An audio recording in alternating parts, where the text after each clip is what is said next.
There's only one way to tell if this is gonna work, and that's to do it. So, right. Wonder if I'm forgetting anything. I probably am. Anyway, freaking not top chat, live chat. Thank you. So, hello everyone, welcome back.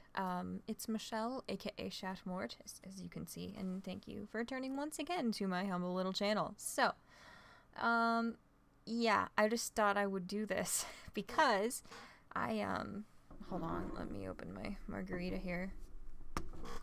Oh, okay, that's one less bottle cap I know the location of.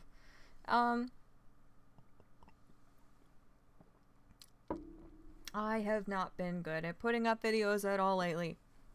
And I filmed that one a couple times that I've been complaining about, where the first time I filmed it, it came out great, save for the fact that the audio settings changed themselves, so I didn't get any audio. So yeah, I'm gonna dub over that one and post it because it'll be funny, but I'm gonna like reshoot it seriously. And I thought I would do that here tonight, probably while I actually have the motivation. But the problem with that is that I still cannot find my hairdryer after we moved. So my hair's very not dry, so I think I'll just wait till it dries, it air dries, and then I will film the video. So in the meantime, it certainly can't hurt to stream and say hi to you guys.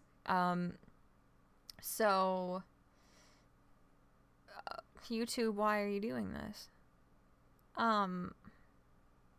Let me know when you guys show up, including the one of you watching now. Yes, you.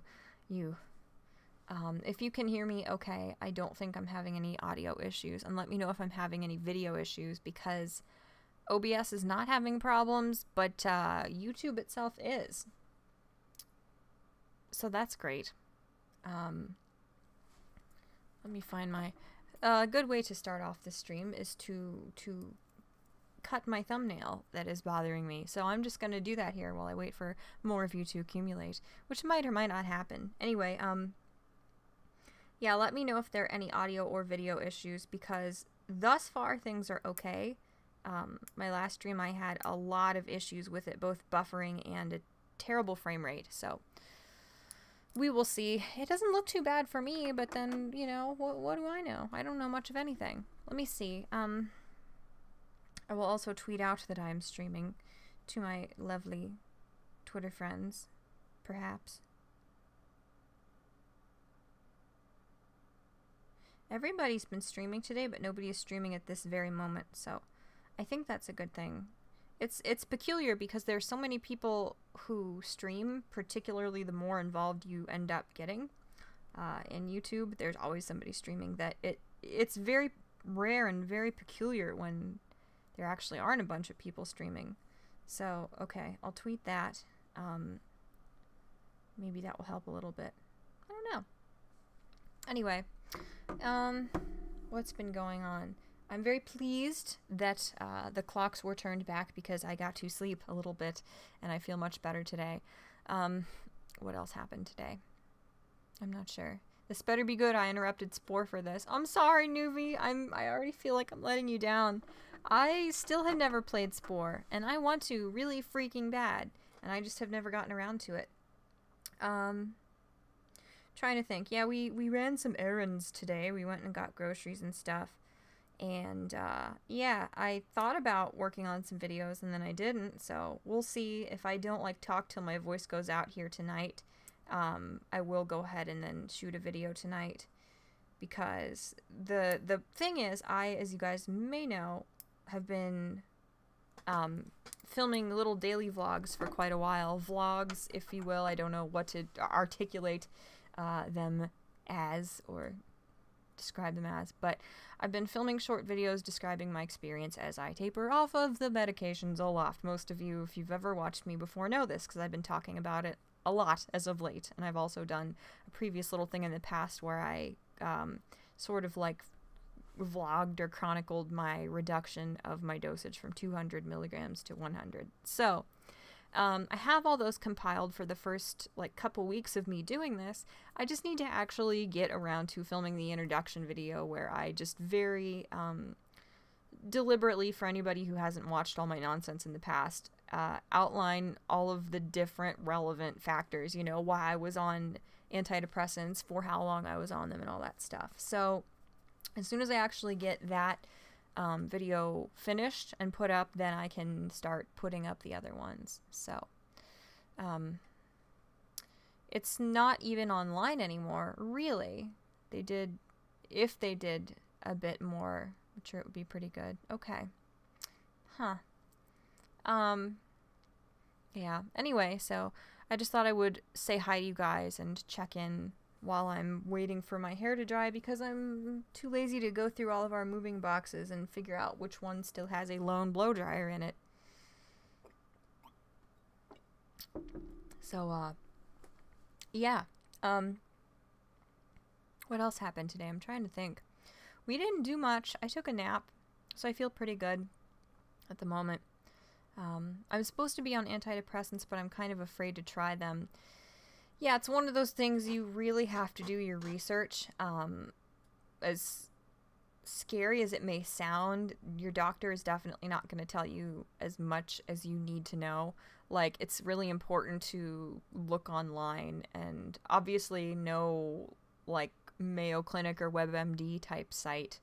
Hi Hatch, no, I didn't invite you to stream because I'm just rambling. I'm too, like, I'm not energized enough, or like geared up enough, or psyched up enough to be able to actually talk to another human being without getting really nervous. So I'm sorry, no, I didn't invite you. I assumed you'd be like busy being a productive human being or something anyway. So but yeah, like, obviously medical professionals are the most important people for you to talk to, especially if you've been to the same, like, you know, general practitioner, family doctor for a long time, or psychiatrist, depending on whoever it would be that would be prescribing those medications to you. But you know, it's one of those things where the more doctors you can talk to, the better, or the more research you can do, the better. Because my doctor, when I was first put on antidepressants, didn't really know a whole lot about them.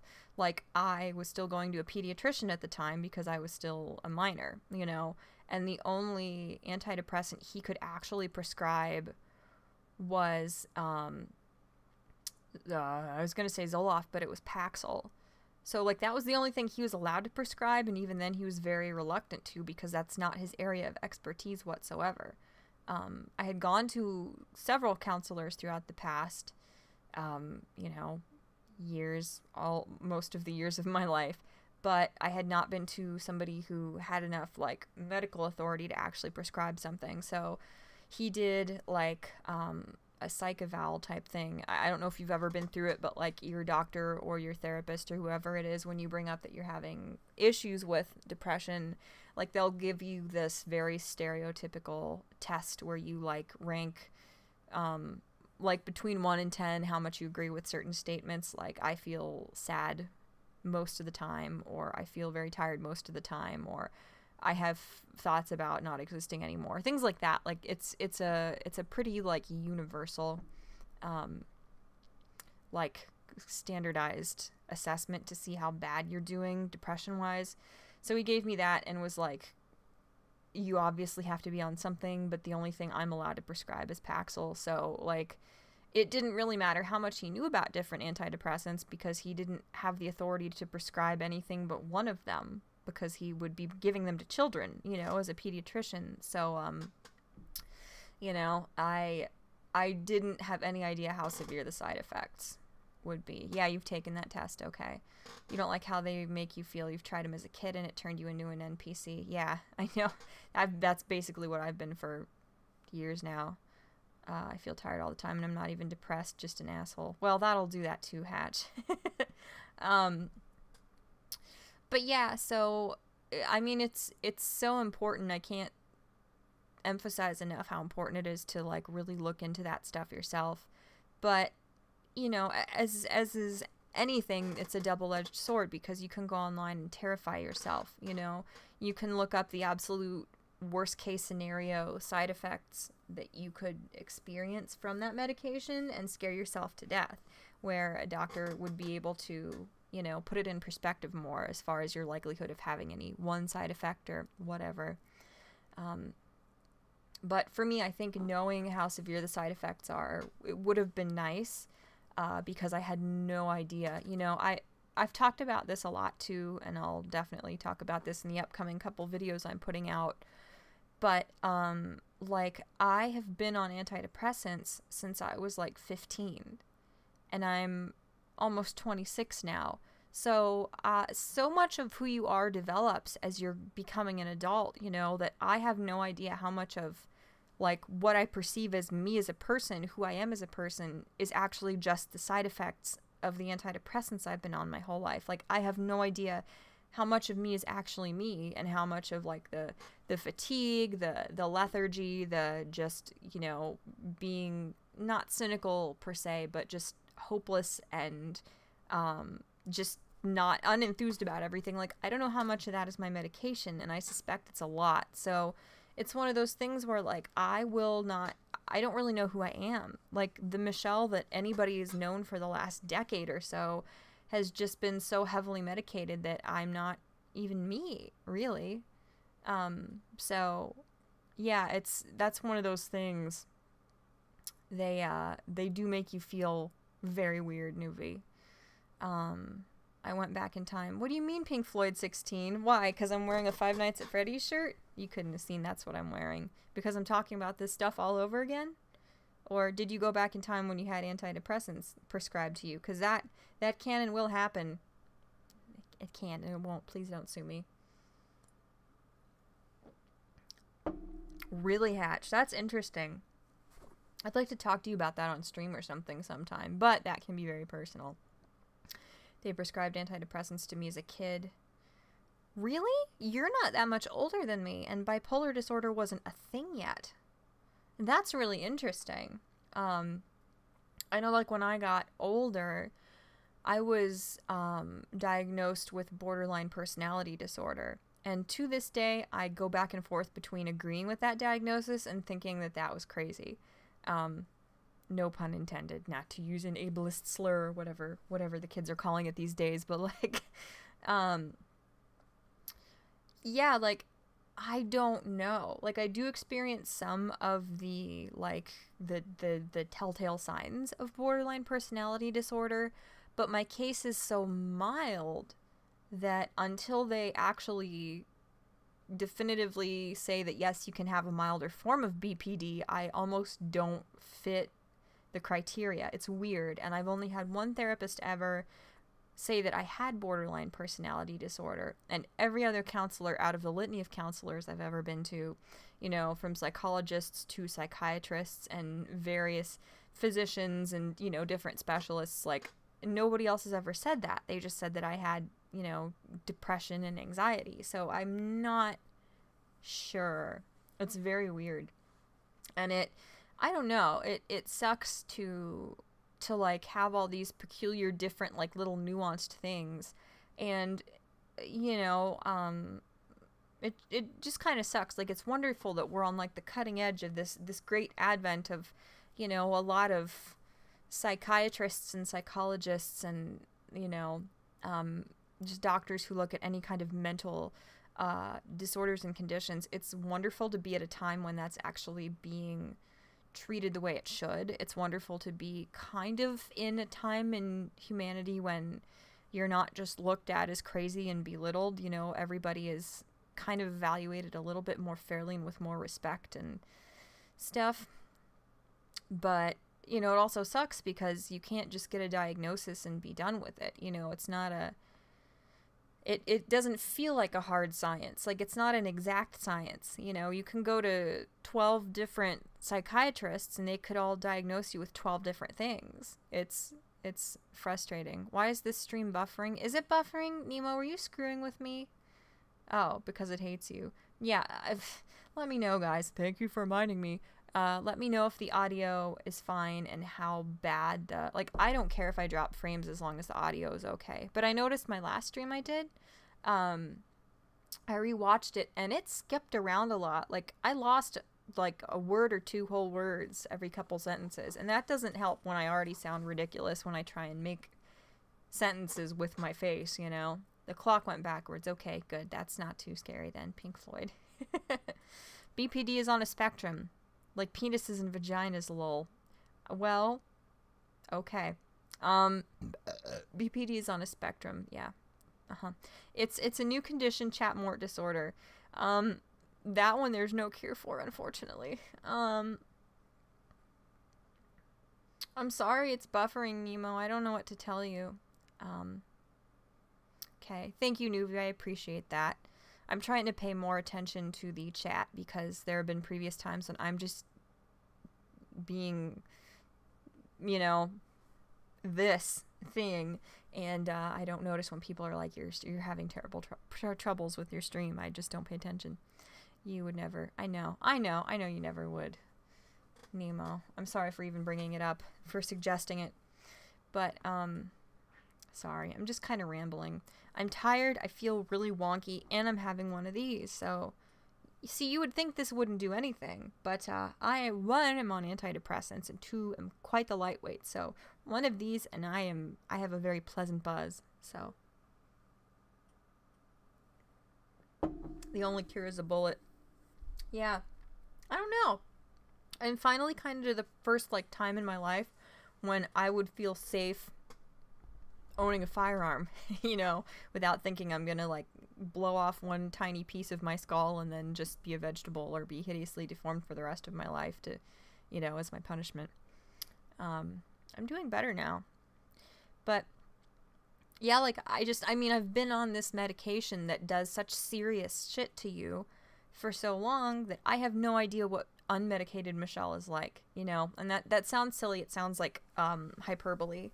Come on, hair dry faster. But it's not. Like, I already feel pretty different now that I'm just on a lower dose of Zoloft. One of the weird things I've noticed, like, it didn't occur to me that this is what it is until today, but, like, I thought it was part of my anxiety being slightly heightened because obviously I'm not on this antidepressant, you know, and not only do I not have the Zoloft helping me with my anxiety, but anxiety can also be one of the withdrawal symptoms you have as your brain tries to, like, reprogram itself and try to figure out this new strange chemical imbalance, you know, as opposed to what it was accustomed to, in my case, for a decade.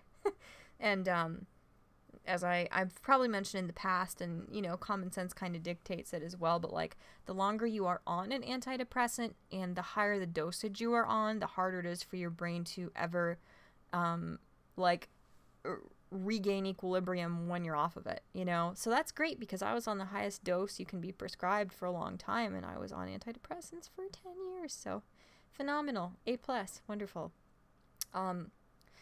But yeah, I thought it was just part of my anxiety, but the last, like, week and a half, maybe 2 weeks, I've noticed when I get in the car, and I'm not in my car a lot, I'm not, like, super far away from my work or anything, and like, if I have to run errands, I don't, like, do 1 or 2 things, like, every day. I will go to work and usually come home, and then there'll be, like, 1 day a week when I go, like, I don't know, mail everything and pick up all the groceries and get any other things that I need. So, it's not that often and it's not for that long of a period of time, but, like, when I'm driving somewhere, I've started to feel, like, weirdly claustrophobic and, like, just like I can't breathe. Like, the air is stale in the car all the time. It's very odd. And, I kind of felt queasy today when my fiance and I were going grocery shopping, when we were driving to the grocery store that we usually go to. And I realized this is car sickness. Like, the lower the dose of Zoloft I'm on, my car sickness is coming back. That I thought went away because I started on antidepressants. I was first prescribed them, like, at the age where you start driving. So I thought I was only car sick when I sat in the back seat, and because I was always in the front seat driving, I thought that was why my car sickness went away. When in reality, even when I'm driving, and I drive very gently, very old lady-esque, very cautiously, I'm getting car sick. So, like, it's a very peculiar, like, side effect of no longer having this medication in massive doses in my system. Like, my car sickness is coming back, which sucks a lot, because I hate car sickness. Another weird thing is, like, I think I'm just having worse motion sickness, actually, because, like, one thing that I could never play is the Stanley Parable. Like, every time I've tried to play it, it's so fluid and the frame rate is so high that, like, it makes me really sick. Like, I can play about 4 minutes of the Stanley Parable and then I think I'm gonna throw up. No matter how big the monitor is that I play it on, you know, no matter how I change the graphic settings, it's very weird. And just like my fiance's been playing Red Dead Redemption 2, and like, when you are customizing different things, the way the screen like rapidly changes to different places in like the stall or the barber shop or your camp or wherever it is, like to where the different little like subsets of the menus are, like just that quick camera shifting makes me really sick. It's weird. It's very weird. So I'm hoping that has more to do with the like withdrawal symptoms than it is just how I'm going to be like when I'm not heavily medicated, but I'm not getting my hopes up. Anyway, it's very interesting, so we'll have to see. But yeah, like my whole life it's not so much the depression. I'm trying to look at my mirror image self to figure out how to like fix my hair, and it's not fixable. I'm not gonna worry about it. But yeah, like, as much of my life is dictated and limited by the side effects of Zoloft as are by my depression itself. Like, I just can't do anything because I can't think straight. I can't articulate my thoughts.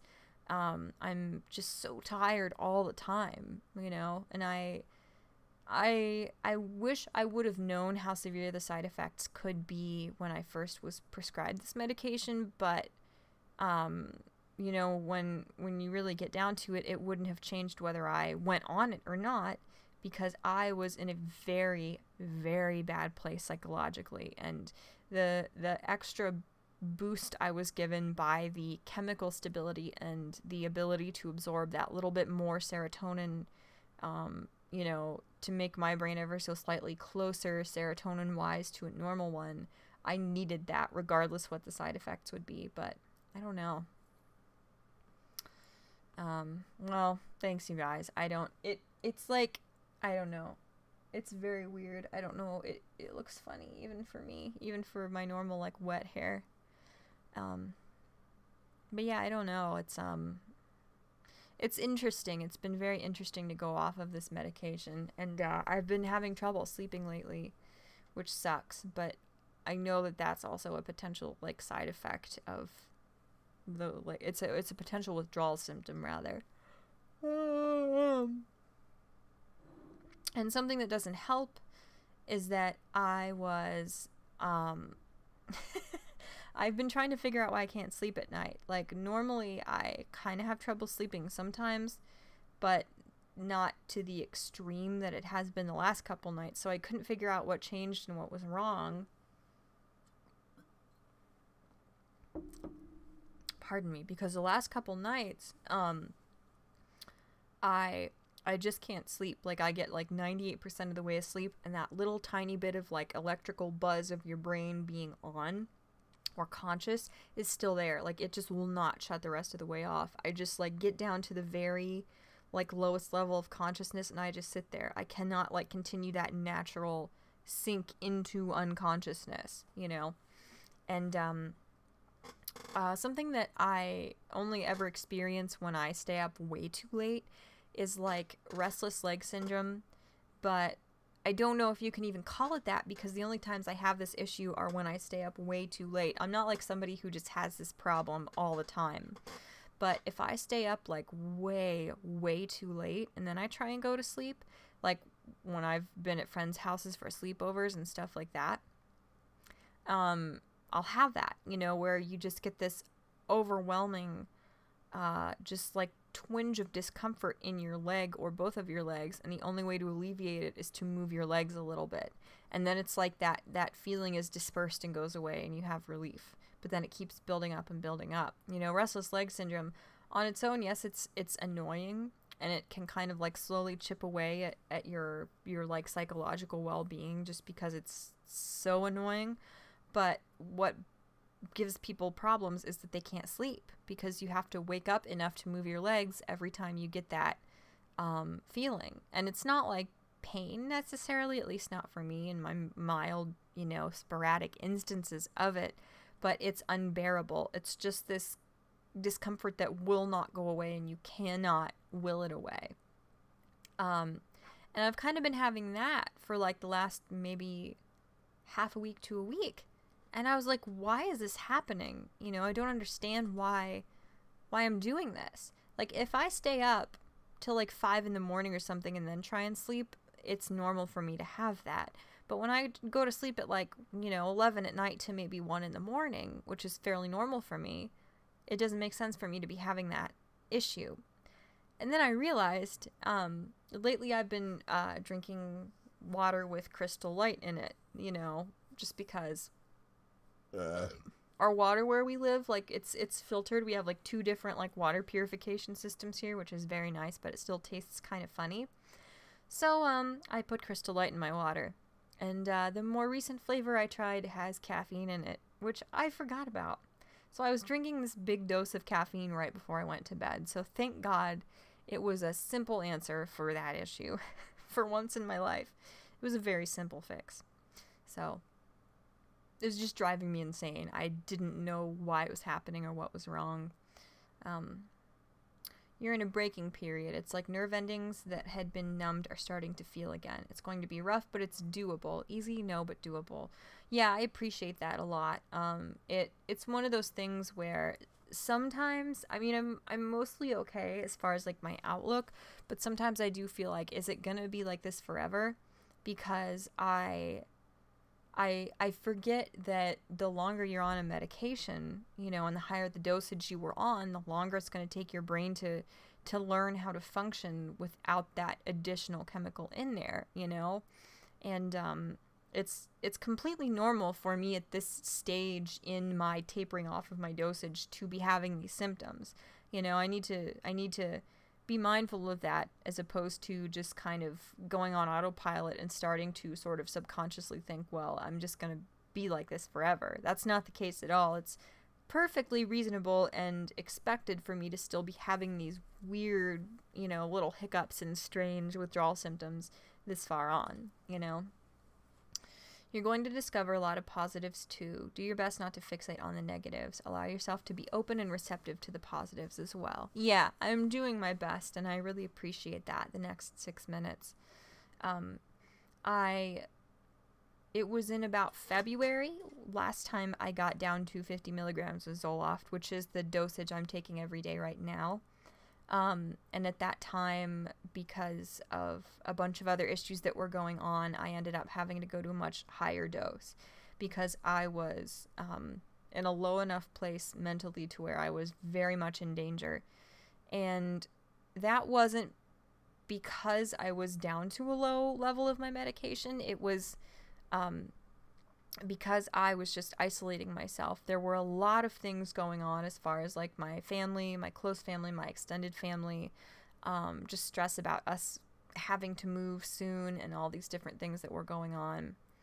And instead of confiding in people, I was just bottling it up because I didn't want to give them trouble. Like, it's so stupid in retrospect, but at the time I just didn't want to worry anybody by telling them that my depression was worse. So instead of, you know, relying on my parents, my fiance, my closest friends, I was doing the stupidest thing you can, and I was letting all my emotions fester and, you know, like become exponentially worse because I wasn't expressing them in any positive way.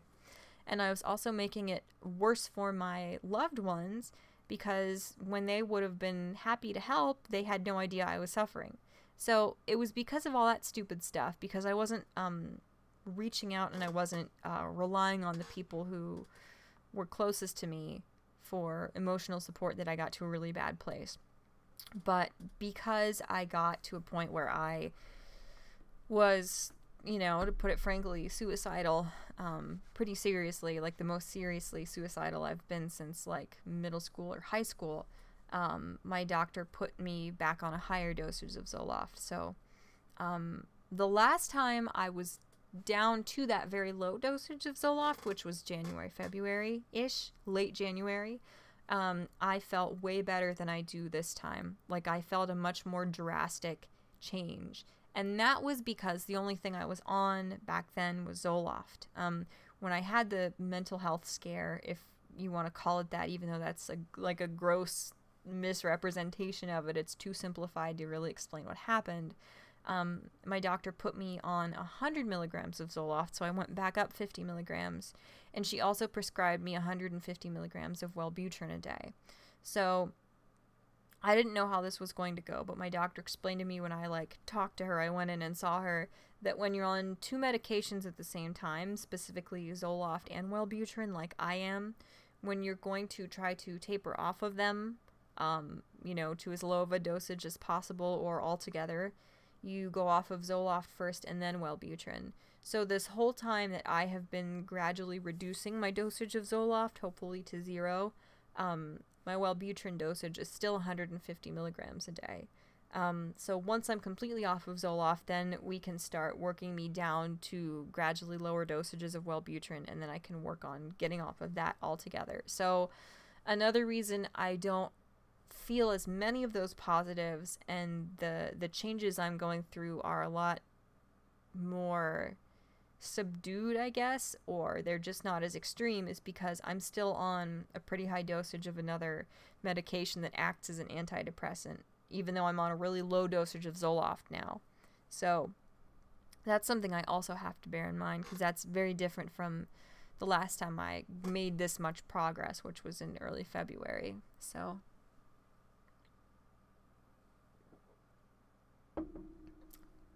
it's all very interesting. I'm very lucky to have the life I do, you know. Now I'm not rich or super popular or anything, but I'm very, very lucky. Like, I have some of the coolest friends in the world. Like, my close group of friends they're so kind and patient and understanding. They're just the coolest, most supportive people. My fiance is one of the most incredible people in the world. He's just so kind, and he's so patient and understanding. And he's had his own issues with depression as well. He had the kind of childhood that, you know, it makes perfect sense that he would have had some issues with depression and you know, just being bitter and angry and stuff. And he's gone through some of the same things I have, and in other ways he has not. Like, as far as this medication thing, he was never on any medication. So this is not something that he has experienced firsthand. Despite that fact, he's so kind and supportive, and I'm just so lucky to have somebody like him in my life. He's genuinely my best friend. He's the best friend I could ever have. And, you know, he's just so patient and so understanding, and even though he's not been through these things himself, he does everything within his power to be understanding when I explain the bizarre symptoms I'm going through, and just the strange experiences. And, you know, he understands when I'm forgetful, and he understands when I'm just exhausted and I just nap all day, you know. And he doesn't make excuses for me. He wants me to get better, and he wants me to be proactive, you know, but he's also extremely understanding, which I'm so grateful for. So I'm very lucky in that regard. And do I have something in my eye? Did I get it? Was there anything there in the first place? Ooh, I don't know. Very spooky. So, anyway, that wasn't necessarily what I planned to talk about this whole time. I've got some bad acne right now, and I'm like sore. I have a couple like sore little pimples that are going away slowly, not fast enough. But because I'm probably going to film that video here in a little bit that I've been planning to film for a long time and have failed at filming several times, I just, I thought I would mention that stuff, because, once I have that video done, just going over all those, like, the information that you have to know, for any of this upcoming stuff to make sense, then the upcoming things, which are just the short little daily talks about how I'm feeling as I lower my dosage, then those can go up. And I think I'll put those up in, like, 7-day chunks. Like, each of them will be a week or something like that.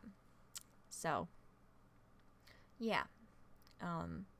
That'll be nice. It'll be nice to get that out of the way. And, I don't know. I don't know what else. I didn't let the cats in the room tonight because I loved showing you guys the cats. But they love bumping my microphone and making it not work, evidently, so that's not exceedingly helpful. I'm glad that my stream health is a little bit better tonight, too, because I was so frustrated the other night. I don't understand why it did that. Like, we reset our router and stuff, but just knowing that it was an easy fix was hugely comforting, because otherwise I just would have been so discouraged. I don't know what else has been going on. I can't really think of much at the moment. How are you guys? Do you feel like contributing information and conversation topics? If not, that's fine. I'm actually pretty tired. I took a nap earlier. I had some weird nightmares.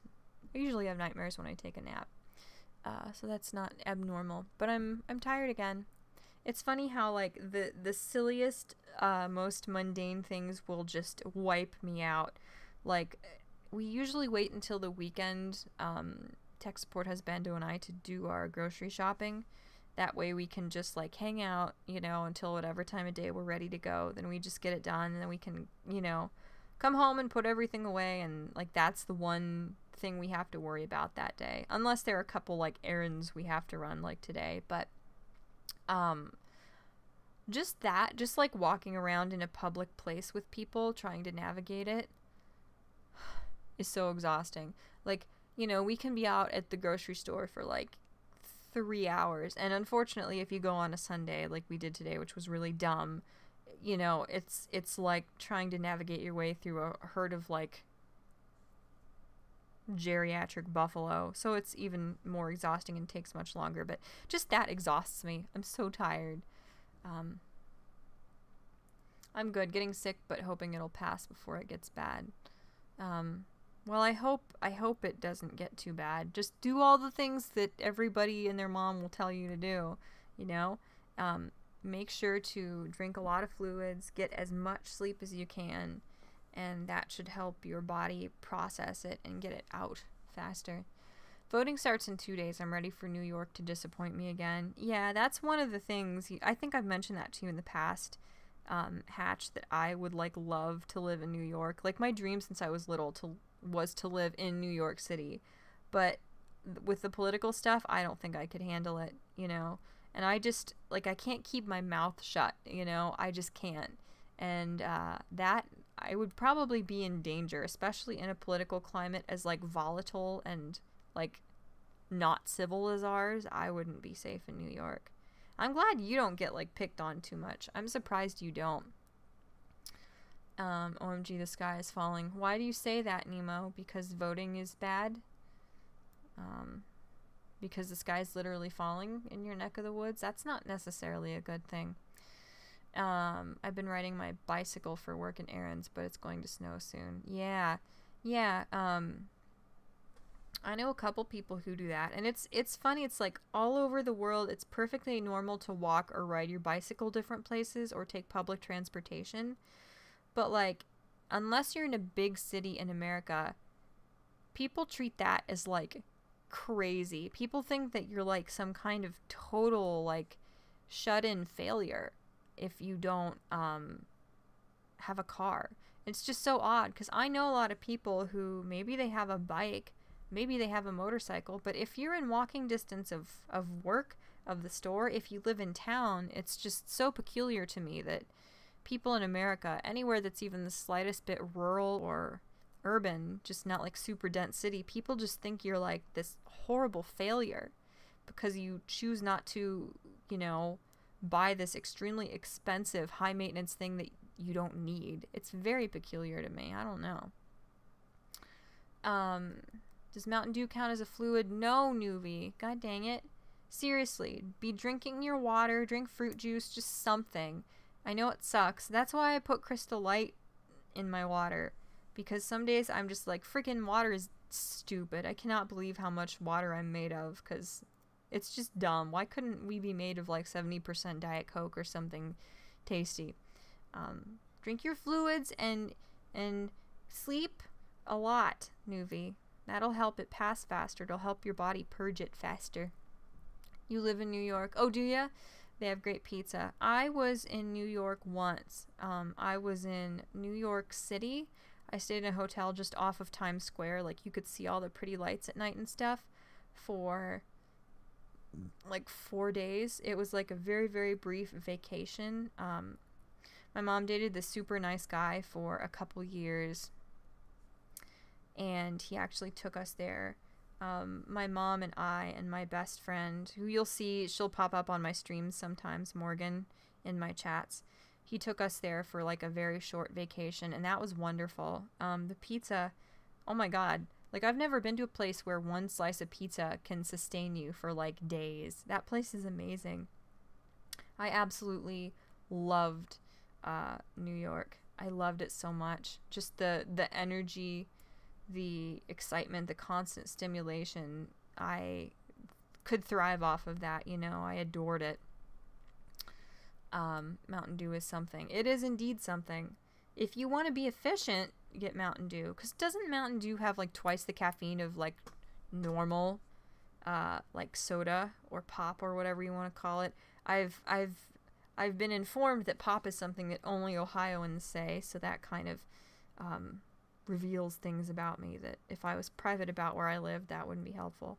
But doesn't Mountain Dew have like twice the caffeine of like Diet Coke or just Coca-Cola or Dr. Pepper or things like that? I thought. I've only flown through New York, never stayed more than a few hours. I loved it. Oh my god, it was beautiful. It was such a wonderful place. I need, like, I will never be able to live in a big city like that. But like that kind of, the activity and the excitement and the stimulation is really good for me, just as like lethargic as I am and how little energy I have. I crave that stimulation, you know. It's infectious. It like seeps into me and makes me feel more stimulated, I guess. I went to this bookstore in New York City called The Strand. It's this massive bookstore, and it was the coolest place. Doesn't seem to have any more than anything else. Well, regardless, be drinking water or fruit juice or something too. Please, for me, please. I don't want you to be sick for any longer than you have to. I had a cold recently, actually. It wasn't terrible. It was one of those things where, like, I feel cruddy so much of the time just from my allergies, not to complain or anything.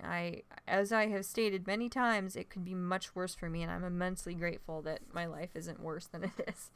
But, like, I feel so cruddy most of the time just from allergies to most foods and virtually everything that one can find outside of your house, that, like, when I get sick, if it's a very, like, minor virus or something, I don't know if I'm really sick or not. Like, I just think I might feel a little bit more lousy than normal. It's odd. I'm not sure. I probably shouldn't be drinking this either. Like, you're not supposed to drink any alcohol when you take antidepressants. But, like, what am I gonna do? Not drink alcohol? That doesn't sound good at all, does it?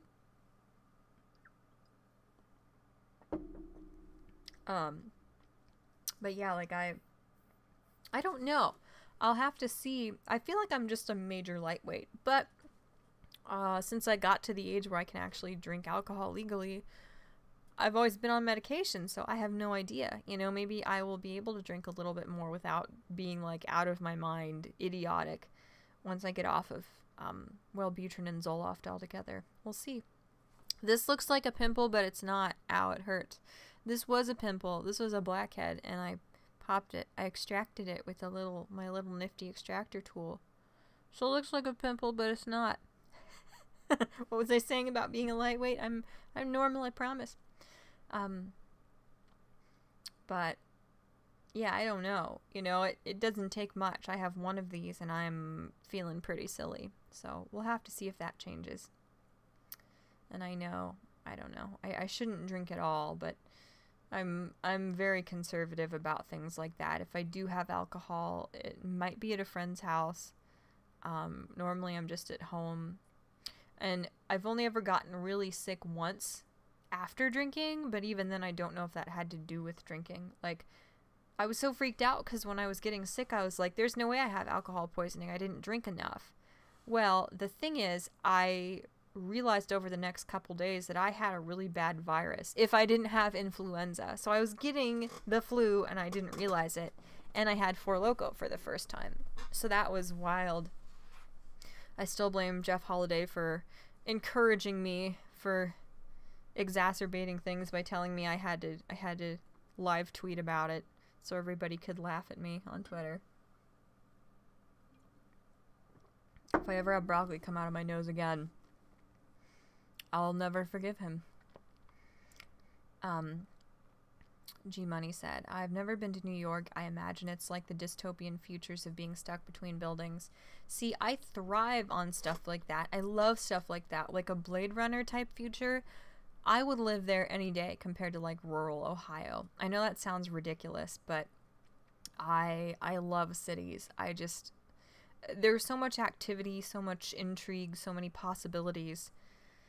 And I don't know if it's just because I'm an author, because I seek things out like that. I seek out the sort of environments that I feel like are most fertile for different stories like that. The kind that I like to write and read. I don't know. Out of the 5 boroughs, Manhattan is the busiest and most crowded, and everyone there moves like they're in a hurry. The other 4 boroughs are more chill. That's interesting. Is New York City in, like, the Manhattan borough? It's not, is it? Because, yeah, everyone there was very much in a big hurry, and everyone wore black all the time. It was interesting.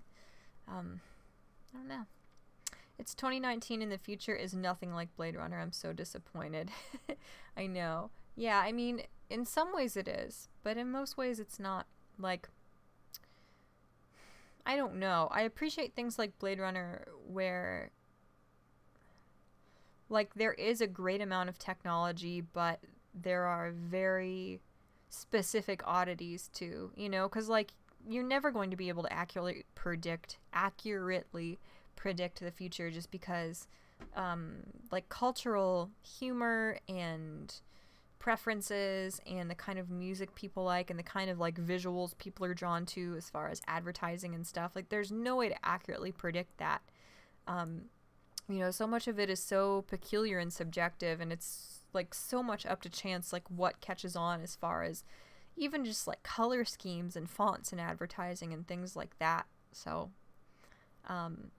I don't know, I thought Blade Runner did a good job of being like this dreamy, iconic sort of fantasy type world, but it was also, I don't know, I just felt like a lot of the details in it were as educated a guess as somebody could make, like as to what the future is going to look like.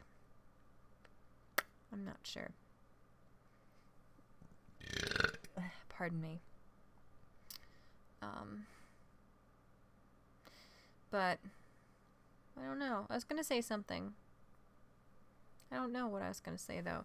One thing that's interesting, you know what? I should see if I can find it and put it in the chat. I can put links in the chat, right? I can, because I'm in charge here. I can do whatever the hell I want. Let me see if I can find it. It's on the Blaze, and I know people hate Glenn Beck, so take this with a grain of salt. But I'm going to see if I can find this interesting article that is very spooky and futuristic. Well, you know what? No, there were articles other places too. Let me see if I can find it.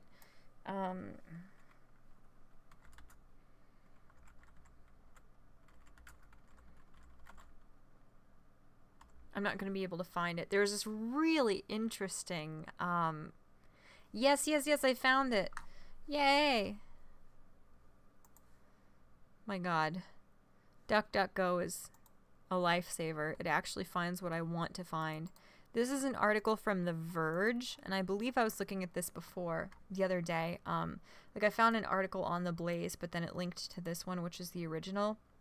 This is like a very dystopian, futuristic type thing. If you guys want to look at it, I'll just read the title of this to you. The EU plans to test an AI lie detector at border points. This is insanely cool. Like, it's terrifying, but it's really cool. Unfortunately, like, because they're still in the testing phase, if you fail a lie detector test, they're not going to, like, hold you at the border. But this was amazing to me. Trials for AI lie detection at border patrol checkpoints are set to begin soon in the EU. The program, called Border Control, spelled lowercase I, border, CTRL, very strange, will run for 6 months at 4 border crossing points in Hungary, Latvia, Greece, with countries outside the European Union. It's really interesting. According to New Scientist, some of these questions include, what's in your suitcase? And if you open the suitcase and show me what is inside, will it confirm that your answers were true? Travelers will answer while facing a webcam, and the system will analyze and rate dozens of micro gestures. If iBorder Control determines the traveler is telling the truth, then they receive a QR code that will let them pass the border. If there's suspicion the traveler is lying, they'll have biometric information taken, including fingerprinting, palm vein reading, and face matching before being passed to a human agent who will review their information and make an assessment. Like, I mean, the future is kind of now. It's pretty fascinating. It's really creepy, but it's fascinating also. There's a lot of stuff that, like, people just don't talk about that is also very spooky. Hold on. Idiocracy's closer. Terry Crews could run for president and I would vote for him. Isn't that sad? Like, I don't feel like that was meant to be predictive, but it really was. There's all kinds of interesting stuff, but, like, everybody talks about the fact that your phone is listening to you all the time. You know, like, I heard that on conservative talk radio, and my parents listened to conservative talk radio when I was a kid, so, like, since I was, like, 10 or 11, I've been careful about what I say around phones, because I believed that the FBI was listening to phones. And back then that sounded like child abuse, like to let your child believe something like that. Now we know it's true, you know? Now we know that somewhere in the Midwest there's a fiber optic splitter that records every single call and piece of information that goes through, you know, one of our phones during a phone conversation. It's all being documented somewhere. So it's very interesting, like, when people talk about this stuff, how your phone will tailor advertisements to things that you never looked up, you never typed in, and no way did you ever input that information or anything related to it on your phone or any of the devices that you have your accounts connected to. Like, you can just have a conversation with your phone locked, you know, somewhere sitting in the room, and suddenly all of your advertisements will have to do with that thing.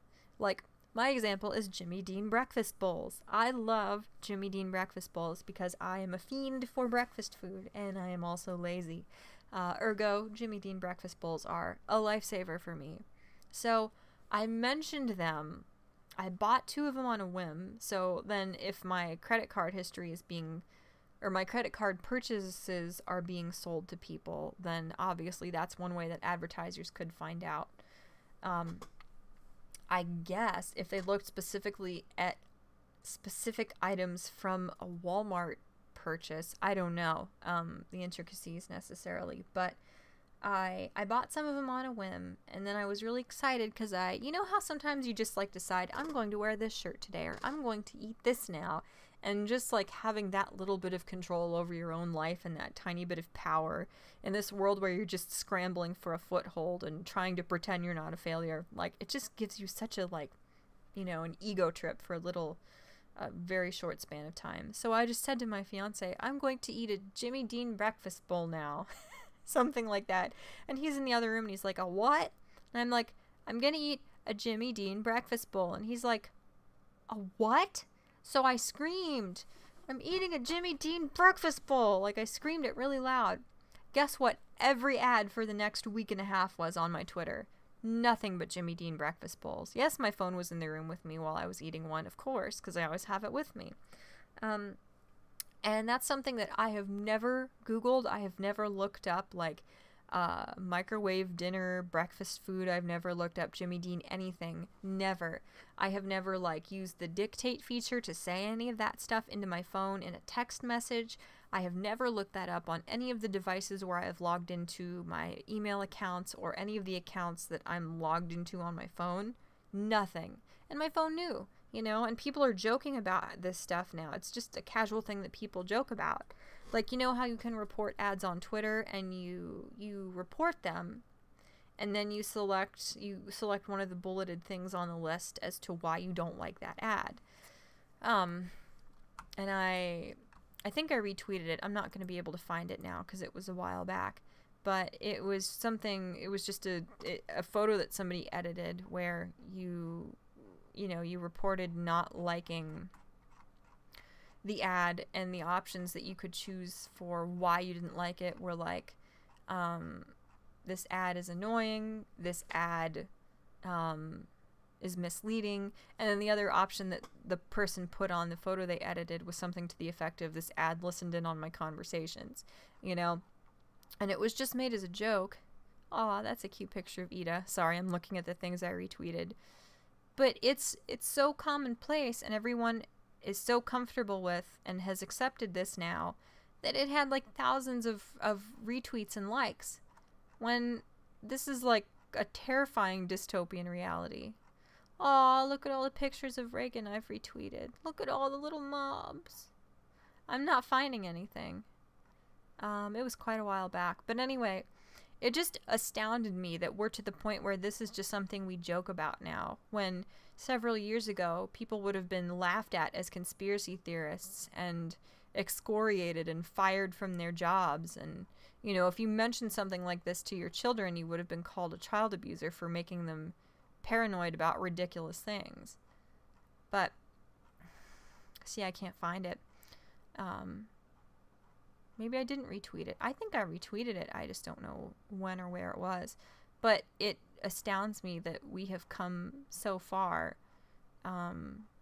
toward we're just totally accepting of the fact that we are being listened into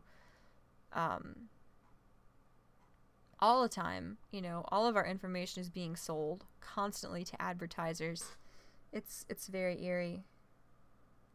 Target knows women are pregnant with AI supercomputers for targeted ads.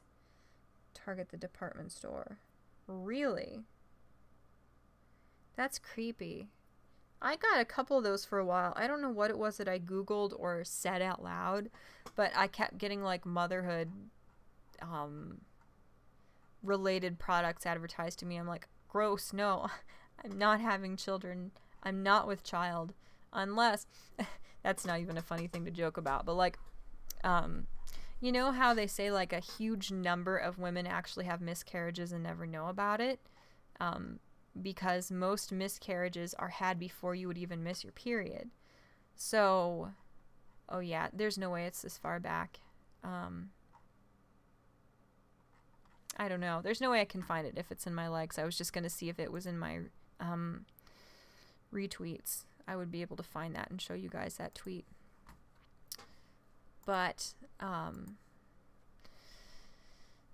yeah, I was like, maybe I am pregnant and I don't know it yet.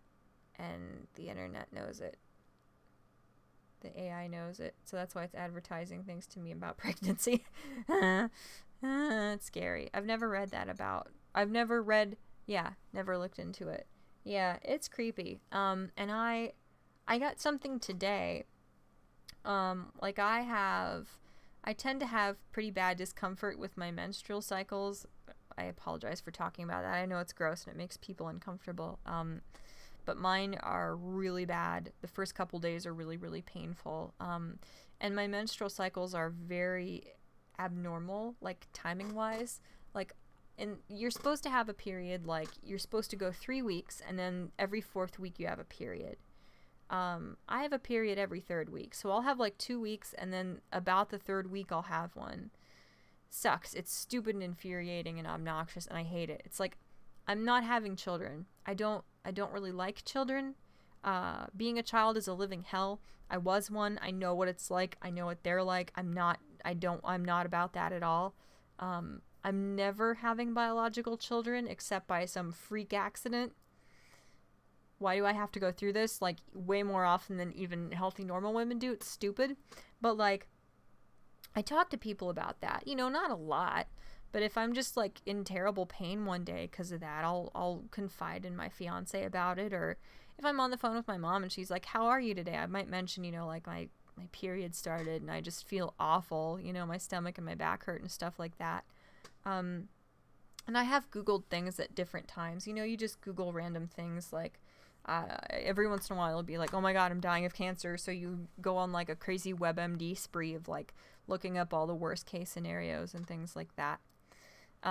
Or, like, I've looked up, like, does insurance cover getting your tubes tied and stuff? Because you always hear about so-and-so got their tubes tied. Or, you know, like, you'll just discuss interesting things like that with people. So I've looked up a variety of different things.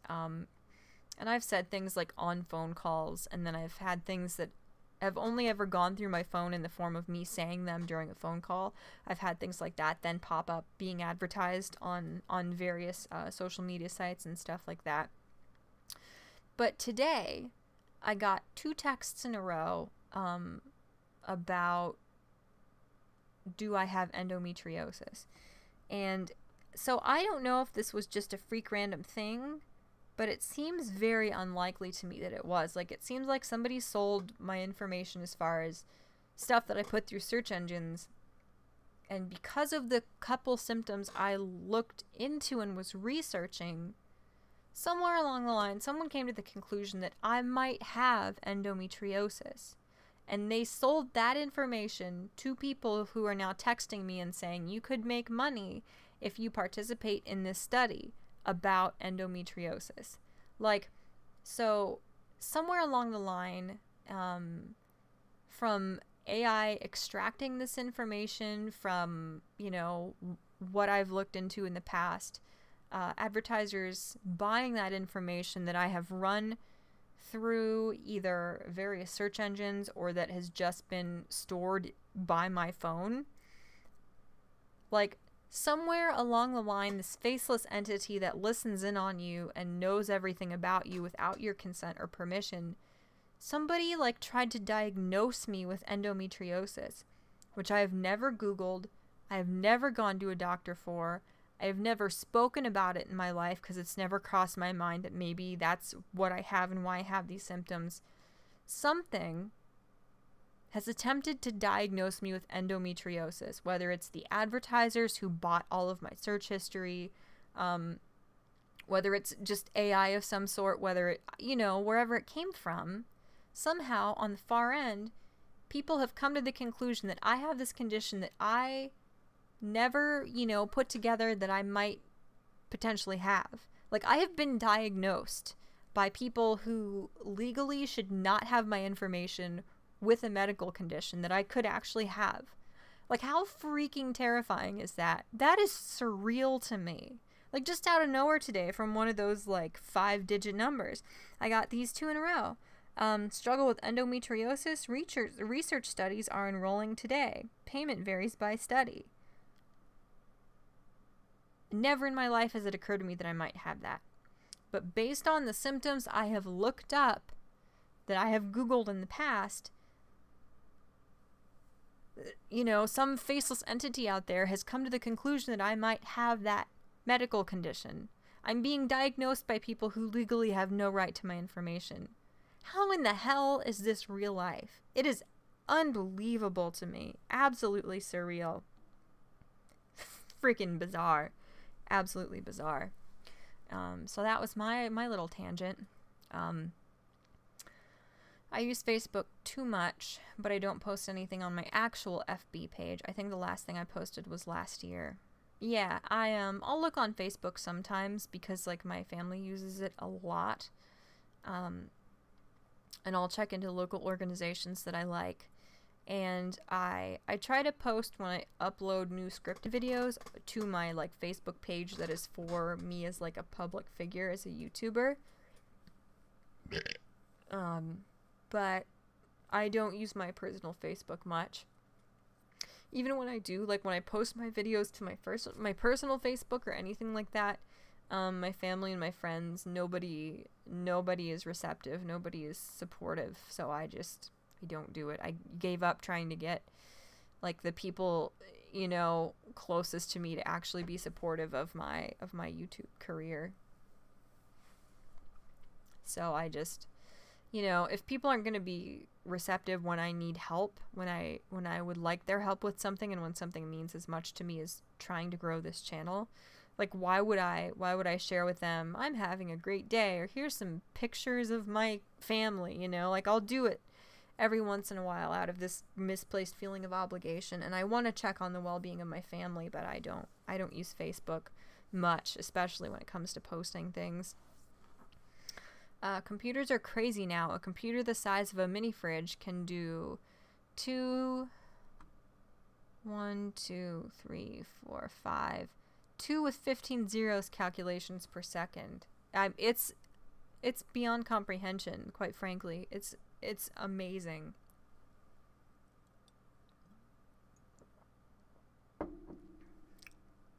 It really is. And just how it's not even just really fast or accelerating. The rate at which technology is advancing is nothing short of exponential. It's not just accelerating, it's exponential. And it just boggles my mind. It's terrifying, you know?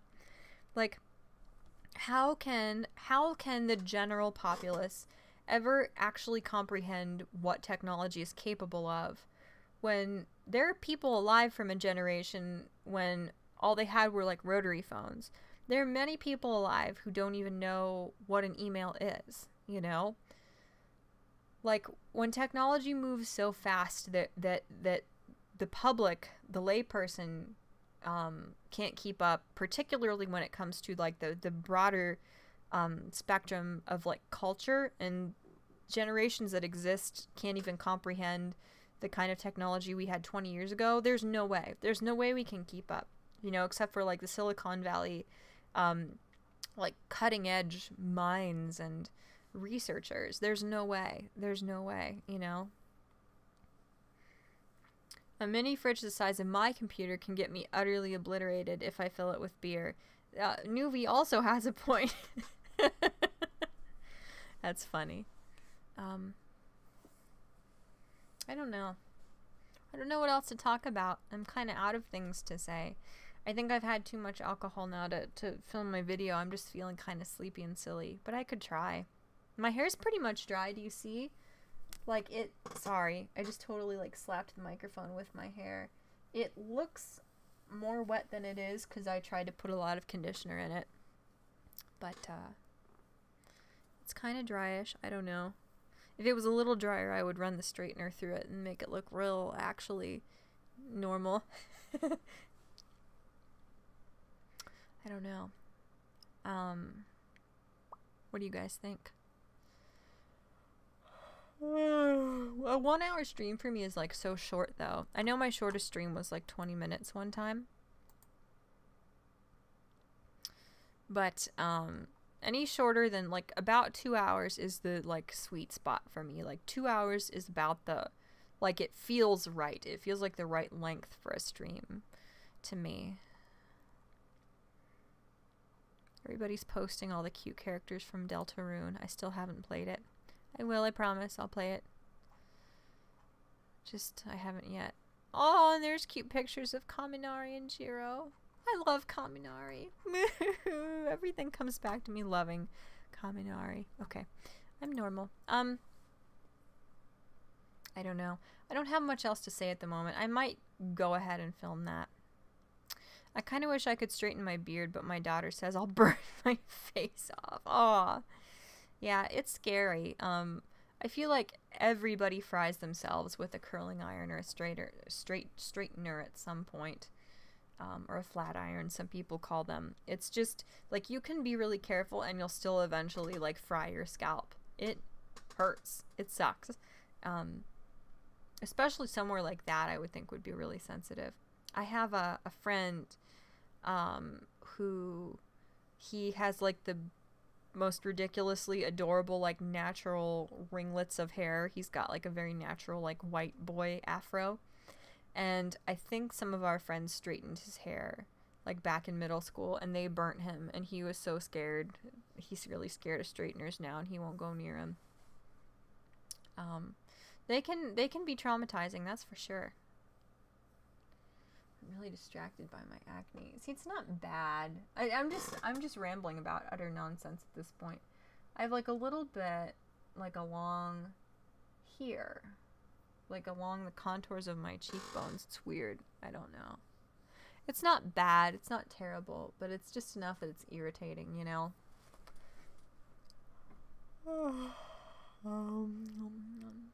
Alright, well, anyway.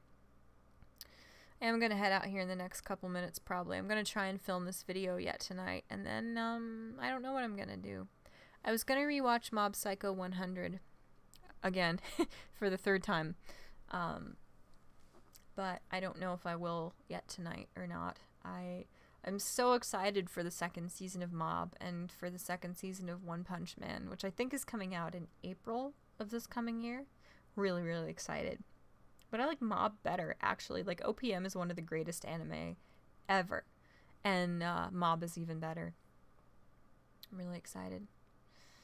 So, do you guys have any parting thoughts? Any well wishes or remarks or questions you want to send my way before I depart here? Because I do plan to depart presently. I'll try to probably stream again this week. I'll definitely have a video out this week. There's no way I won't have it done this week. But it should have been done long before now, which is infuriating, and I am deeply, deeply sorry for that. But, yeah. My winter, like, work hours might be reduced a little bit, which would be great, because then I'll have even more time to work on videos. So, we'll see if there's an uptick in those this winter. Probably will be, at least a little bit. Oh, I'm sorry, I'm so sleepy. As always, I guess I should give the, like, stereotypical cliche spiel that YouTubers give. If you enjoy my content, please like, comment, and subscribe, and share my videos. That's very nice. If you feel so compelled. If you don't do it. Don't waste your time. If you think my videos are absolute garbage, which is a fair assessment, don't worry about it. Don't do it unless you want to, which is why I hate saying any of this in the first place, because I hate groveling. I hate pleading with people. If people actually thought my content was worth it, they would like, comment, and subscribe, which is why my channel won't grow, because I'm a shitty YouTuber. Yeah. But anyway, yeah, if you guys like my stuff, you can support me. That would be super nice. And don't ever hesitate to get a hold of me. Whether it be YouTube, just comment section, Twitter DMs, comments on my Facebook page for this channel, gab.ai, minds.com, etc.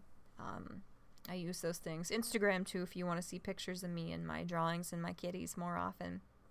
But, I don't know. Those are the main places you can find me. And, I can't think of much else. So, anyway, I really hope you guys are having a good evening or morning or whatever time of day it is where you're at out there in the world. And if today has just been crappy, resolve to make tomorrow better. It's one of those things that's cliche and it's been said a multitude of times, but it really is completely up to you whether you let life happen to you or whether you choose to live your life, you know? It's completely within your power to take control of your life and choose to be an active participant in it. So I would highly recommend that. I'm working on that myself. as we speak. And anyway, I guess I will see you in my next video. So yeah, that really is it. I can't think of anything else. That was it. So bye bye now. Adios. Au revoir.